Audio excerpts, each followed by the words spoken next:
A Casa da Cultura de Uberlândia foi construída em 1922. Em quase um século de existência, o edifício passou por diversas funções, dentre elas, Casa do Prefeito, Hospital e Maternidade, Delegacia, Superintendência da Fazenda, Depósitos de Bens Apreendidos, Secretaria de Cultura e Casa da Cultura. As transformações da casa refletem as mudanças da sociedade. Neste capítulo, vamos falar da década de 60, partindo da casa para abordar a ditadura militar em Uberlândia. Nos capítulos anteriores... Então, essa madeira fica solta e ela range quando a gente passa.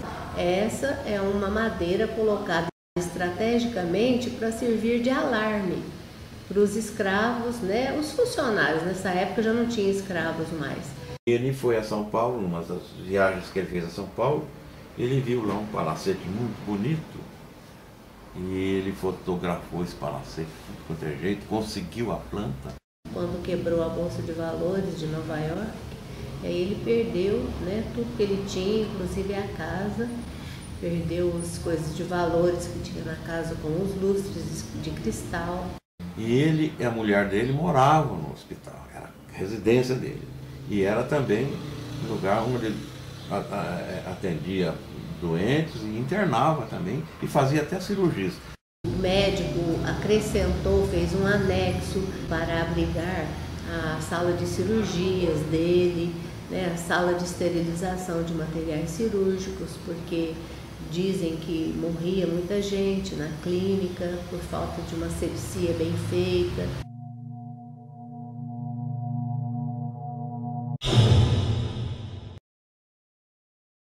Em 1961, a casa de número 89 da Praça Coronel Carneiro foi adquirida pelo governo do estado de Minas Gerais.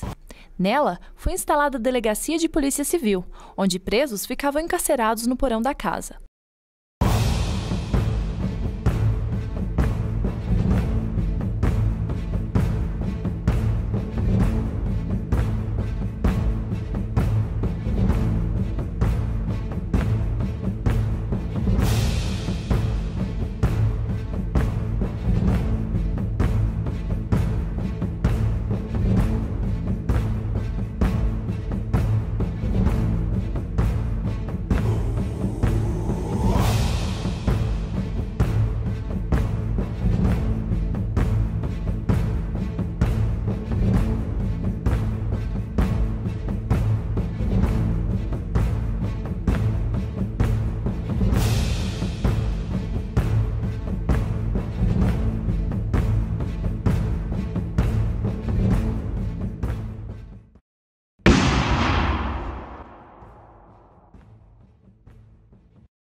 A Casa da Cultura era a Delegacia Regional de Polícia, né?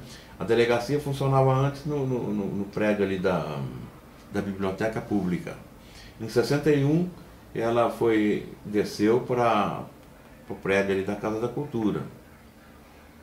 E aí já era a Delegacia Regional de Polícia. E o delegado regional era o doutor Inácio Gabriel Prata Neto. Um sujeito muito simpático, muito agradável, mas muito truculento, duro pra chuchu.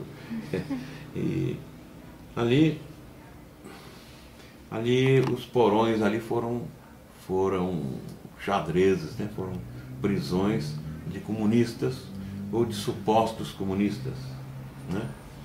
E então o delegado vivia prendendo gente aí, recebia denúncia, mandava buscar e prendia lá até ser ouvido, né? Quem disse que sofreu muito lá foi o senhor Roberto Margonari. Eu não sei de outras pessoas que tenham sido presas ali, mas dele eu sei e ele contou isso, que sofreu muito ali. Aqui foi uma delegacia e teve um período aqui na delegacia que teve dois delegados muito bravos, vamos dizer assim, sabe? Muito bravos, né? O famoso doutor Prata, Inácio Prata, também deu uma moralizada na cidade feroz. A cidade tinha muita prostituição, a cidade tinha muita rinha de galo, a cidade tinha muito jogo do bicho, né? Tudo contraventura e muito assassinato, né? Na zona boêmia, e pegava mesmo, viu? Aí esses dois delegados vieram para cá e deu uma moralizada, deixar a lembrança ruim para muita gente que mereceu. As opiniões a respeito da delegacia são contraditórias, devido à pouca informação divulgada pela imprensa no período ditatorial. Essa história, na verdade, ela é uma história que está na memória das pessoas, né? Porque, como você sabe, os jornais não publicavam, né? Então, assim, existia o Departamento de Imprensa e Propaganda e tudo relacionado ao que realmente existia não era publicado. Não, nunca soube de nada de censura nos jornais, mesmo porque os jornais aqui logo aceitaram a situação tranquilamente, ninguém se opôs a nada, não. Inclusive eu ajudei a fundar um jornal aqui em 66, a Tribuna de Minas, e nunca tivemos problema, não. Mas a gente noticiava só o que estava acontecendo e acabou. Como se diz, a imprensa não se opôs a nada, não. Tudo continuou tranquilamente. Tranquilíssimo. O povo não sentiu nada. Pelo contrário, o povo bateu palmas. Eu nunca vi ninguém censurar. E o Brasil melhorou. Obras importantes de infraestrutura, rodovias, a ponte Rio-Niterói, incremento da Petrobras, e sem roubalheira. Absolutamente tranquilo. Houve interrogatórios, algumas prisões, mas eu nunca vi nenhuma notícia de tortura, de maltrato com ninguém. Nunca vi. Se tivesse acontecido, eu teria sabido, porque eu estava lá dentro. O nosso mente era muito educado, tratando as pessoas com todo respeito. Fazia o que tinha que fazer, era o nosso dever, mas sem nenhuma violência contra ninguém. Na época, a gente, do grupo lá, tal, de jovens, a gente tinha muito na cadeia pública de Uberlândia, que nessa época já era ali onde, no Moarama. E eu lembro direitinho disso até hoje. No pátio da prisão, aí tinha as celas e tinha um lugar que era fechada a cela. Era só tijolo. Era visível, assim, no prédio da prisão. Aí a gente perguntava para os presos, né? Por que ali não tinha janela? Por que era ali? Ali é a sala do pau de arara. Ali é onde ocorrem as torturas. Aconteceu o dia 31 de março, aí deixou de ser segredo, vamos dizer assim, né? Deixou de ficar aquela coisa, né? As escondidas, assim, e tal, o menos divulgado. Com 31 de março, a coisa abriu de vez, né? Não sei de casos de tortura aqui, não. Eu sei de casos de pessoas que estão aqui, porque eram realmente pessoas envolvidas no processo, que foram enviadas para fora e que lá foram torturadas. Isso eu sei. Isso aí, quando as pessoas eram interrogadas aqui, passavam por um interrogatório, e se evidenciava alguma culpa, né, elas eram mandadas para juiz de fora e para outros lugares, onde então a coisa ficava mais feia, né? Tolheu um pouco as liberdades individuais, o poder do Congresso, né? Mas depois se estabeleceu isso, foi no primeiro momento. Então, a Constituição foi suspensa, a Constituição de 46 foi suspensa, e o Brasil passou a ser governado por atos institucionais, quer dizer, atos do poder revolucionário, determinando como as coisas deveriam ser, né? Mas visando apaziguar o país, colocar o país nos trilhos. Não foram os militares que começaram o movimento. O movimento teve apoio primeiro do povo, porque o país caminhava a passos largos para a indisciplina e com uma grande simpatia para o comunismo. Naquela época, eu morava ali na Avenida Floriano Peixoto, e eu vi inclusive a Marcha da Família, né? Com Deus pela Liberdade. E aquilo me parece até meio engraçado, porque as pessoas que estavam carregando a bandeira não era gente muito boa, não. Mas aí, e pouca gente, não tinha muita gente não, né? Depois,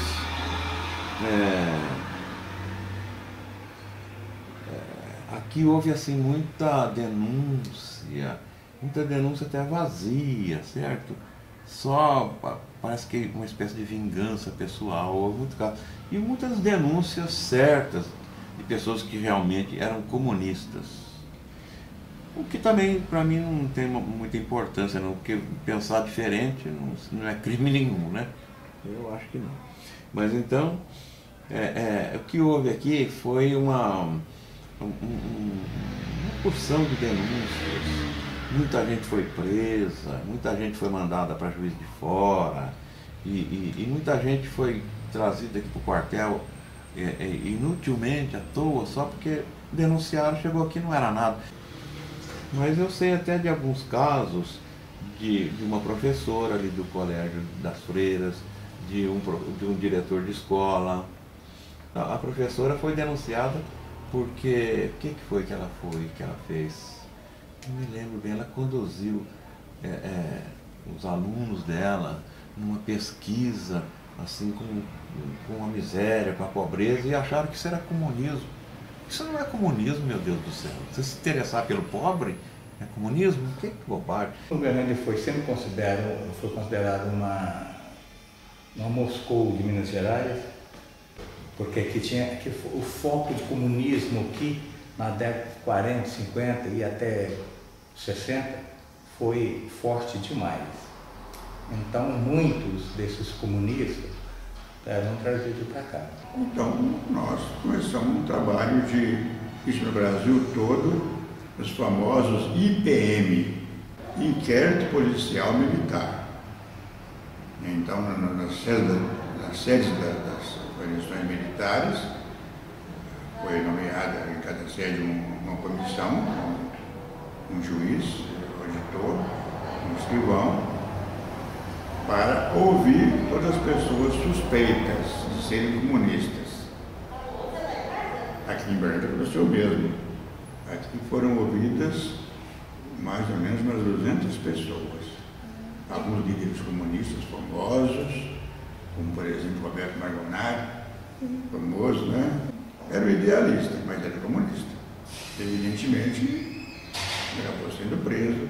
Alguns foram liberados e uns poucos, acabaram sendo transportados para Juiz de Fora, onde tinha o Tribunal Militar. Alguns foram condenados a um tempo de prisão, alguns foram liberados. Estou te falando isso por causa da tortura. Eu passei só a noite na cadeia. Ela ficou no corredor porque eu era menor de idade. Eu passei a noite em claro, né? Dentro da cela. E aí os caras lá na cela falavam assim: você fica esperto aí, viu, Playboy? Na visão deles, né? Você fica esperto, porque 6 horas da manhã eles passam aqui no corredor para pegar as pessoas, para levar lá para a sala lá que eles tinham o famoso pau de arara, etc. Né? Não sei se é verdade ou não, eu sei que, sei lá, 5 horas da manhã, meu pai apareceu com um amigo dele que era detetive, me tirou de lá. O Movimento Revolucionário 21 de Abril foi um grupo berlandense formado por 22 elementos, liderados pelo dentista Guaraci Raniero em 1966. Aliados ao líder comunista Leonel Brizola, tinham como objetivo combater a ditadura militar. Oferecemos nosso apoio todo e nós queríamos arma e dinheiro, né? Um movimento esse não se faz sem dinheiro e sem arma, né? Ele prometeu, falou: agora assim, eu estou em contato com Cuba e Cuba está fornecendo dinheiro para nós e vai fornecer arma. Agora é esperar, né? Vamos esperar, né? Vai indo. Quando um elemento nosso nos denunciou. Após a denúncia, os integrantes do MR-21 foram detidos em Uberlândia, presos em Brasília e transferidos para Juiz de Fora. Eu estava sozinho no quarto, sozinho. E não tinha cama, não tinha um vaso sanitário, não tinha uma pia, não tinha nada, um chuveiro. Não tinha nada, era limpo, como aqui. Né? Não tinha nem janela, nada de janela, só tinha uma porta. Lá na cadeia de Brasília, é isso? É, em Brasília, no quartel. Eles desocuparam uma casa, uma sala dessa e me puseram lá dentro, acabou. Né? E já estava com uns 6 ou 7 dias, eu não tomava banho. Eu urinava assim na porta, perto da porta, para ficar ali ventilar. Eu não defecava. E para mim não comia. Né? Eles foram me dar comida depois do 7º dia. Do 7º. Né? Só. E um dia esse muito amigo da gente, parecia esse amigo da gente, o desgraçado oficial, né? Ele entrou lá e tal, mas junto com 4 policiais, né? Tudo armado de fuzil, né? Aquela palhaçada toda. E nós conversando e tal, depois ele me tratando de você, ele falou, o quê? Eu falei, guarda, tenente, o que foi que eu falei? Você me chamou de você? Eu falei, chamei. O que há de mais? Ele falou, você é um palhaço, e pá! Soltou a mão na cara. Mas com força, sabe? Eu tive vontade de agarrar ele e matar, mas por causa dos 4 policiais que estavam atrás, com fuzil, né? Eu falei, não faço isso. Né? Ele vai me matar aqui. Né? Fiquei, fechei os olhos, pensei, depois fixei a vista nele, olhei e não falei mais nada. Ele falou, você é um palhaço me chamar um oficial do exército de você? Quem é você? Falou para mim. Não respondi nada. Tal. Falou besteirada lá e tal. Que isso não aconteça mais. Virou as costas. Sai. Aí eu virei as costas também. Fui chorar, né? Chorei para chuchu. Eu não podia fazer nada. Sobre a cadeia de Juiz de Fora, existem relatos que não constam nos arquivos públicos do DOPS. Um companheiro nosso que foi preso.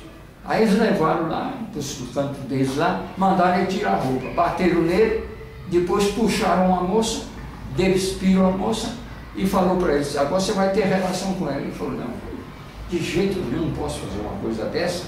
Tá? Né? Não posso fazer uma coisa dessa. Ela é minha companheira, eu não faço, eu não tenho condição. Não, você vai ter relação com ela, tal. Deita aí, moça. Fiz ela deitar no chão, falei, agora sobe nela. Eu falei, mas eu não faço uma coisa. Aí começaram a bater nele, com um cacetete, sabe? Bater nele, ele acabou desmaiando. Aí pegaram e levaram ele para a cela. Deixaram ele na cela. No outro dia ele estava morto. Bateram nas costas dele, né? Rim, fígado, essas coisas tudo. Sofreu a pancadaria. Houve derramamento de sangue, né? Mesmo após 29 anos do fim da ditadura militar no Brasil, ainda é difícil conseguir informações oficiais sobre o período. Dessa parte, nós não temos muitas informações, né? O nosso secretário pediu até que a gente fizesse alguns levantamentos, né? Mas a gente não tem encontrado com facilidade pessoas, né, que passaram por aqui. Então, no momento, nós não temos essa informação para te dar. Então, assim, com relação à ditadura, à repressão, à Casa da Cultura, eu ainda não consegui aproximar muito, assim, até que ponto essa casa, sabe? Até por falta de tempo mesmo, assim. Mas eu acho que esse é um ponto que carece de mais pesquisa. Eu acho que tem que conversar com as pessoas que eram de partidos clandestinos nessa época, conversar com o pessoal do PC, com o pessoal da LN, dos outros partidos que existiam em Uberlândia, para ver se alguém foi pelo menos interrogado aqui, o que aconteceu e tal. Eu acho que carece de pesquisa nessa área. Muita. É de conhecimento público que a Casa da Cultura foi Delegacia Regional de Polícia Civil, mas pouco se sabe a respeito da rotina do local. Existem algumas pessoas que foram convidadas, entre aspas, a vir aqui prestar depoimentos, porque aqui era cadeia, foi um espaço da ditadura. Foi por causa de de um roubo que houve na minha casa. Um ladrão que entrou na minha casa, né? E eu fui lá. O ladrão parece que tinha sido preso, né? E eu reconheci o ladrão. E ele tinha dito, ele roubou na minha casa 30 mil cruzeiros, a minha aliança, a aliança da mulher, mais um brinco, sem um de ouro, ele levou, sabe? E eu então fui denunciar ele lá. E o delegado, na época, era um banana safado. Ele abriu a gaveta, puxou o dinheiro, os 30 mil estavam ali, né? Os 30 mil estavam ali. Eu falei, aí, esse dinheiro é meu, eu falei para ele. O jeitinho amarrado com elástico e tal, né? Eu falei, 30 mil, pode, o senhor já... não, já conferi, de fato. Eu falei, o senhor pode me entregar agora? Ele falou, não, ainda não, porque nós vamos fazer todo o levantamento do tábua, o rapaz, tudo, né? Aí, o senhor veio outro dia, recebe. Fui lá, não tinha mais o dinheiro, não tinha mais nada meu. Já tinham roubado. Eles mesmo. O delegado ficou com o seu dinheiro? E era o Prata na época? Era o... Não, era um outro, um bestóide qualquer, não lembro dele. Levou. Aí, vou reclamar por quê? Vou gritar lá de ladrão, safado, me prendiam, batiam minha gente, né? Não, perdeu, acabou, tchau. Mas que a gente sabe que foi delegacia, que as pessoas passavam a noite aqui, sim. Aonde elas iam depois, aí já é uma outra história, né? Mas que aqui era... Aqui é o primeiro passo. A gente sabe que aqui foi cadeia, que foi delegacia, que coisas, né, bastante arbitrárias devem ter acontecido aqui. Eu, pelo menos, não me sinto à vontade de afirmar que houve tortura aqui na casa. Não é essa que a gente vê, tortura física, relacionado a preso político. É lógico que houve algum tipo de tortura, só o fato da pessoa estar presa, eu acho que isso já é, né, uma tortura, vamos dizer assim. O pessoal comentava assim, que aqui foi um centro de tortura, vamos dizer assim. Os comunistas, principalmente, né? Os comunistas mesmo. Os comunistas pobres, né? Rocha Silva, engenheiro, o prédio está aí em homenagem ao dele. Ele foi preso no quartel com o meu último comandante de quartel, que foi o tenente, ou foi o capitão Albano de Brito Reck. Foi preso lá e outros doutores e tal, e se entendia lá, tomava café. Aqui, como nós não tínhamos uma cadeia especial, o quartel tem lá a cadeinha de punição correcional dos soldados quando erram, né? Mas nós transformamos a enfermaria numa cadeia, na prisão. Então, os presos políticos ficavam lá na enfermaria, com certo conforto, muito bem tratados. Especialmente quando eu estava de serviço, eles tratavam muito bem, davam água gelada, café, revista. A revista daquele tempo era o Cruzeiro, né? Dava para eles lerem, podia telefonar. Tanto que eu fiz bons amigos nessa época lá no quartel. Era o delegado regional, né? Prata, eu vou contar um caso dele. Eu estava subindo a Afonso Pena e ele estava com os 4 detetives dele. Aí quando eu estava em frente à praça lá, em Cinto Barulhero, e ele estava do outro lado, ele falou, Guaraci! Falei, pois não, doutor, o que que há? Vem cá, preciso falar com você. Aí ele falou para a turma, ó, vai fora, eu tenho uma particular conversar com o Guaraci. Ele falou, Guaraci, eu recebi uma ordem de Brasília que você é que comanda um grupo de terroristas. Eu falei, não, doutor, isso é mentira, não pode, não mexo com isso, né? Não vou afirmar, né? Eu falei, não mexo com isso. Ele falou assim, olha, mas parece que no seu grupo tem alguém denunciando vocês. Porque eles, como é que eles vão saber que é você sem ter vindo aqui, sem nada? É alguém que está indo lá. Você sabe de alguém? Eu falei, eu tenho um amigo que ele já foi 2 vezes a Brasília. alegando para mim que ele vai cobrar um irmão que deve para ele e que ele está em situação difícil. Ele falou, pois é, agora sim, eu vou ser seu amigo. Estou te avisando, você toma cuidado, você tem gente que está te denunciando em Brasília. Além de visitar amigos detidos na delegacia, Gilberto de Almeida também prestava serviços de encanador no local. Ele conta lembranças da época. Lá, o pessoal dos familiares descia pela aquela escadinha lá. Ele descia por lá que atendia lá embaixo. Aqui, o preso, o pessoal, as autoridades, descia aqui.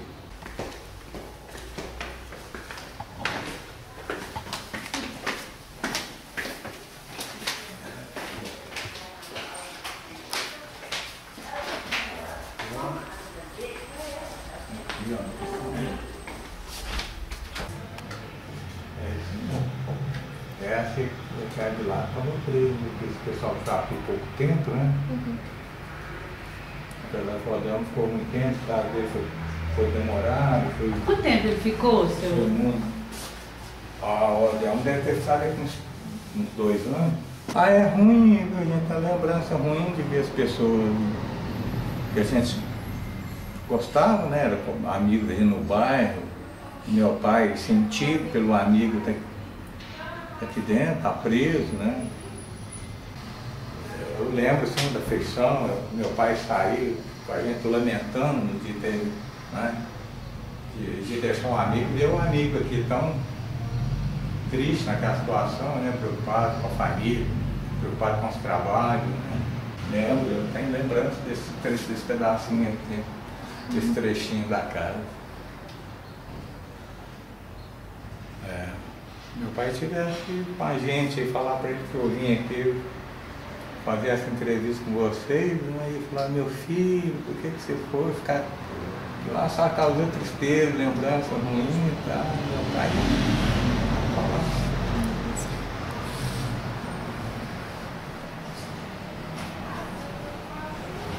Eu tinha vontade de transformar, criar um memorial disso lá naquela sala lá. Quem sabe a gente não dá o primeiro passo. Né? Quem sabe a gente não dá, né? Olha lá. Os fantasmas da Casa da Cultura, da ditadura militar, de certa forma, viraram fantasmas mesmo, porque eles criaram a lei do anistia em 1979, que agora, em 2014, que eles estão começando a convocar coronel para poder falar e talvez, daqui a algum tempo, poder punir. Vai ter que punir no cemitério, né? Que esses caras já estão com 70, 80 anos. Hoje o foco da Polícia Militar é preservação de direitos humanos, polícia comunitária. É que eu falo, a Polícia Militar, nós não temos qualquer receio de falar sobre isso, porque foi um período que nossa instituição passou, assim como várias outras instituições passaram. Então, obviamente, de uma maneira mais diretamente envolvida, por ser um regime militar. E é engraçado que às vezes o foco, e a gente carrega um pouco disso, por sermos policiais militares e ostentarmos a farda, aí o pessoal atrela muito assim ao DOPS. Só que o DOPS não era da Polícia Militar, era da Polícia Civil. E pouco se fala sobre a Polícia Civil, a atuação daquele período. Mas as delegacias de repressão política e social, né, delegacia de ordem política e social, que eram os DOPS, famosos DOPS, eram da Polícia Civil. Então a única coisa que a gente carrega é o estigma, talvez externo. Internamente não se comenta, não se fala nada a respeito, não se comemora, entendeu? Nada a respeito. Por que é importante manter essa casa, esse passado, entre aspas, aqui, né? Pra gente perceber que a vida passa. Que a vida passa.